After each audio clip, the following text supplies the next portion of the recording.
हाय, मैं हूं Kshitij and welcome to the weekend edition of the Gullak. And last week हमने discuss किया था that markets are like have rallied around 10% and there is a possibility that it may we may see a cool off towards the 24,000 zone, but market थोड़ा और नीचे slip हुआ है और 24,000 को भी ब्रेक किया है। नाउ यहाँ से मार्केट का स्ट्रक्चर कैसा दिख रहा है, what are the key levels we have to watch, how should be your approach, what's the April outlook and the May outlook gonna be, और किस तरह से की टॉपिक्स में हमारे हमारे मतलब निफ्टी के जो सारे कॉन्स्टिट्यूएंट्स हैं उसमें कितना रिबाउंड अभी तक आ चुका है, ब्रेडथ एनालिसिस वगैरह, जो हमारा पूरा एफ आई डी है data and all the sectors we analyse, तो ये सब का हम डिटेल में डिस्कशन करेंगे। शो फ्लो आपके सामने है।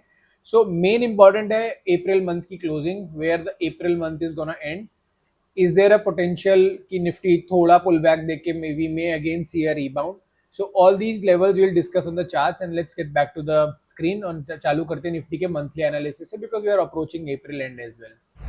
निफ्टी के मंथली चार्ट पे अगर हम देखें तो we can see broadly a candlestick pattern like a bullish harami forming. It's not final yet, but we have something around here and high and low, and despite that I think there is a high possibility अगर market इन levels के आसपास close होता है तो ये और strong pattern होगा।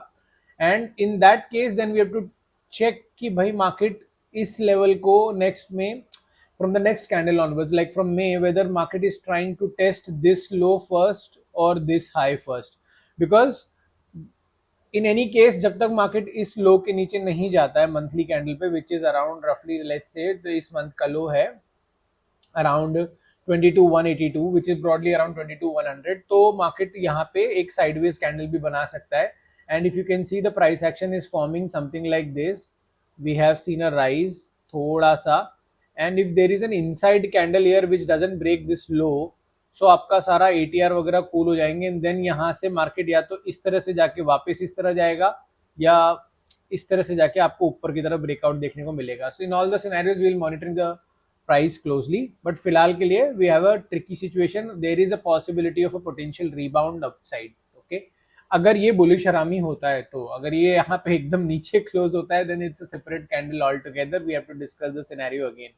On the weekly chart, we can see Nifty has formed a reversal candlestick pattern. It's not a classical shooting star, but it is something to monitor. And it has formed at the weekly resistance zone of around 24,600 and 24,300. That means कि market को इस zone में यहाँ पे एक resistance visible है जहाँ से breakdown हुआ था. And I think we have discussed this possibility here कि भाई market का price action कुछ इस तरह का बन रहा है. Like we have seen a sharp pullback, then a correction, then we have seen this pullback, and if market has to correct यहाँ पे इस यहाँ तक आ सकता है, और ये हाई हमारे लिए इंपॉर्टेंट है। अगर इस हाई के नीचे मार्केट निकल गया so then market is going to go lower, और if we see a rebound from this zone so this will again be a pattern and then market इतना डिस्टेंस अपसाइड में ट्रैवल कर सकता है। तो will see what the price behaves and how the price behaves, so उसके basis पे हम लोग डिसाइड करेंगे।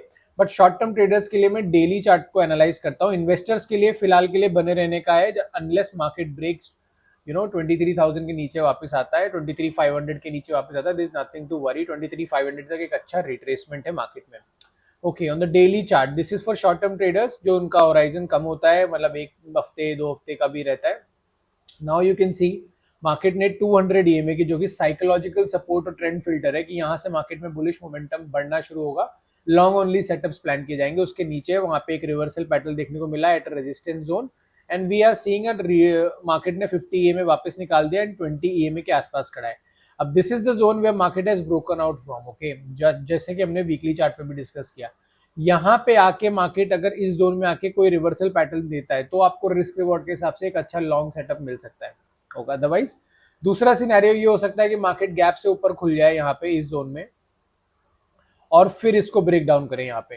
ठीक है, तो यहाँ पे भी एक सेटअप बन सकता है जहाँ पे आपको एक स्मॉलर रिस्क के साथ एक शॉर्ट सेटअप प्लान किया जा सकता है, अगर मार्केट यहाँ पे आके आपको एक और ऐसा रेड कैंडल देता है और इस तरह का कोई प्राइस एक्शन बनाता है। तो in all sense key for this zone to breach, मतलब 23,782 विच इज ब्रॉडली अराउंड 23,800, ये ब्रीच होता है तो we will see a retest of 23,500 and market can come to fill this gap zone also, यहाँ तक भी आ सकता है। But in any case that will be again इस 23,500 के नीचे नहीं आना चाहिए और ये जोन के नीचे, तो फिर थोड़ा ना bearish to sideways price action हो जाएगा। So let's see. So this was the broadly daily chart का reading of the market.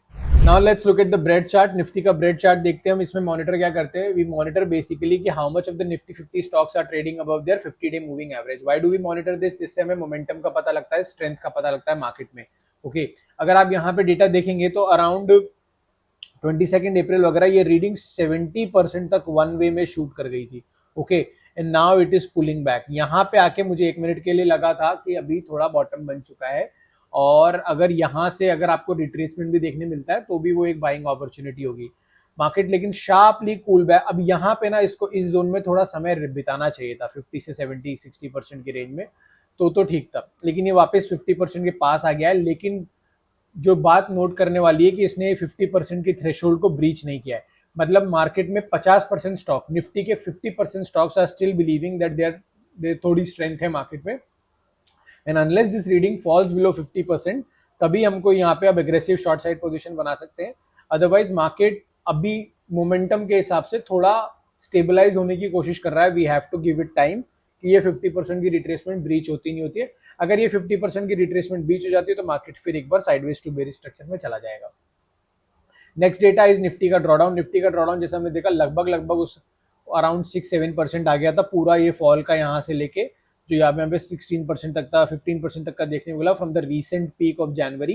तो लगभग अभी हाफ वे आ गया है और वापस एक बार कूल ऑफ होके अराउंड 9-10% का यहाँ पे ड्रॉडाउन है निफ्टी का.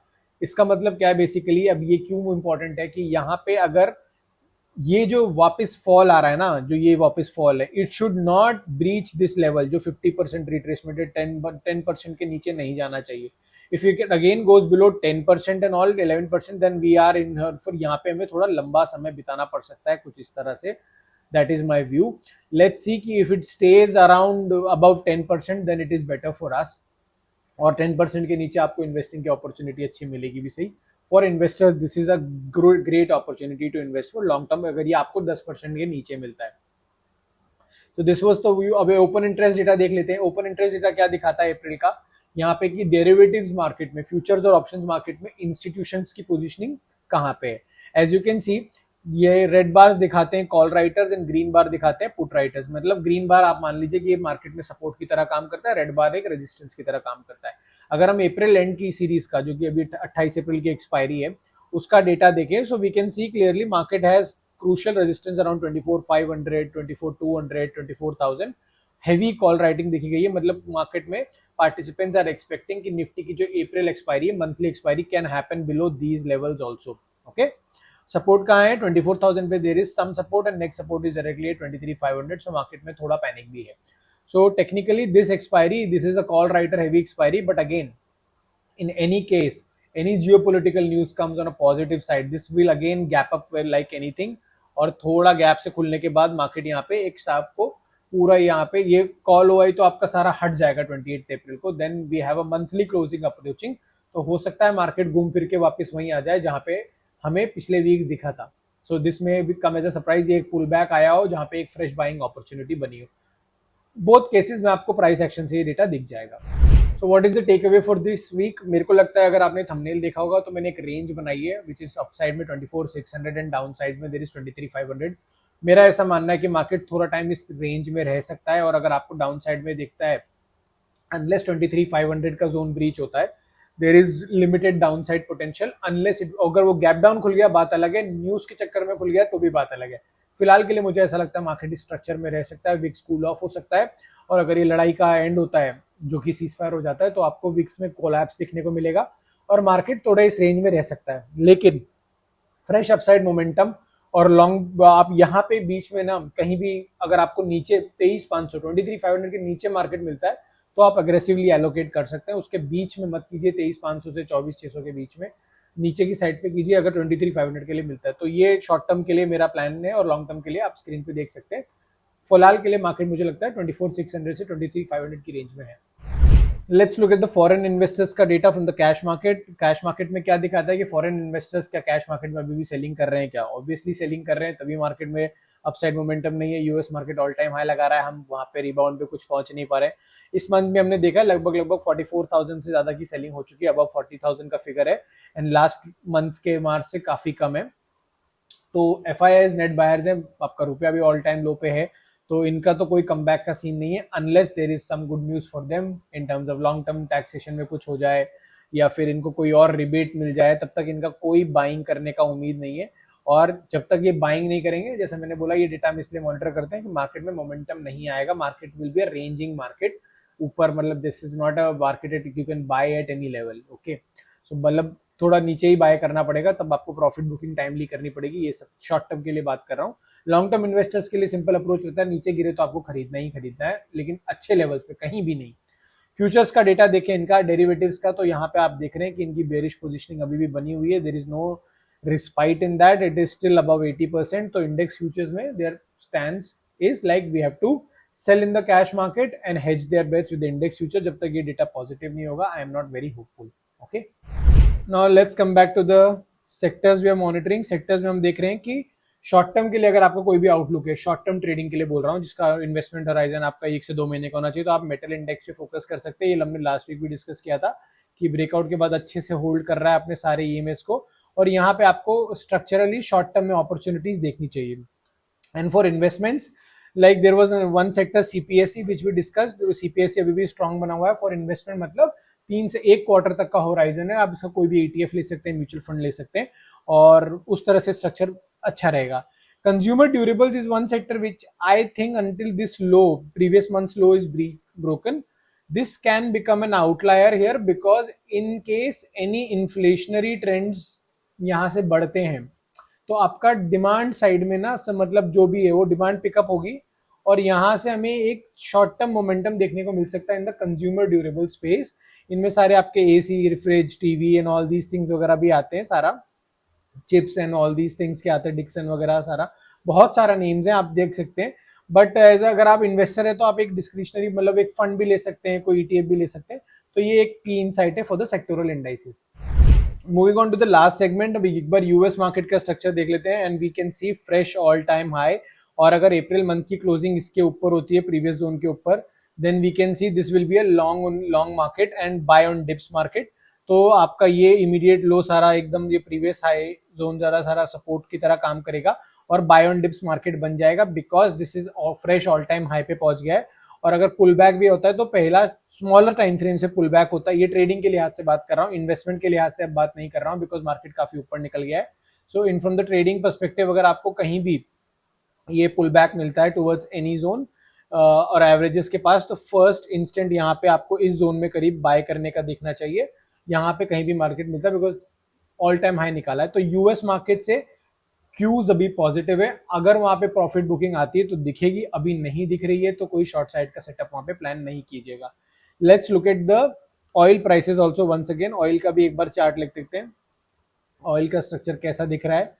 Let's see from a technical perspective, oil अभी एक इतनी वॉलिटिलिटी में भी एक इनसाइड बार बना रहा है, और अपने प्रीवियस ऑल टाइम हाई को जो इसने अभी तक टेस्ट नहीं किया है 126 को, और WTI क्रूड की बात कर रहा हूँ, और ये 119 का जो लास्ट मंथ का हाई था उसको भी नहीं निकाला है। सो अगर यहाँ से हो सकता है बाउट्स ऑफ वॉलिटिलिटी ना यहाँ बनी रहे, प्राइस एक्शन ऐसा ही दिख रहा है कि ये हायर लेवल पे कंसोलिडेट कर रहा है। सो ऐसा नहीं है कि एकदम से कूल ऑफ होगा, जब तक कुछ ये थोड़ा कंसोलिडेट कर रहा है। अगर यहाँ से इसने इस हाई को निकाला प्रीवियस वीक को, तो वी कैन अगेन टेस्ट ये, it can test this high.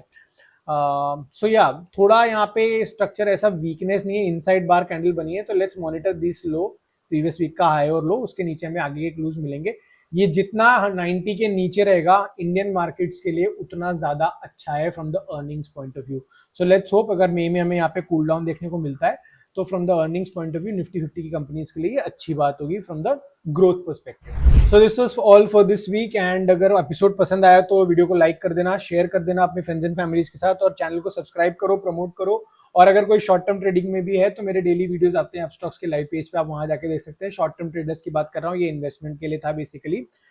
और कोई भी डाउट हो तो रीच आउट करो। बेसिकली हो सकता है मार्केट थोड़ा यहाँ पे 24,000 23,500 की रेंज में और पुल बैक देखने को मिले, but that will be again a good opportunity नीचे खरीदने का। आराम से कोशिश देखिए मार्केट को, कोई जल्दीबाजी नहीं है। और इन्वेस्टमेंट को अभी ये रेंजिंग मार्केट है, तो अप्रैल की क्लोजिंग के हिसाब से और डिटेल में डिस्कस करेंगे। Thanks for watching.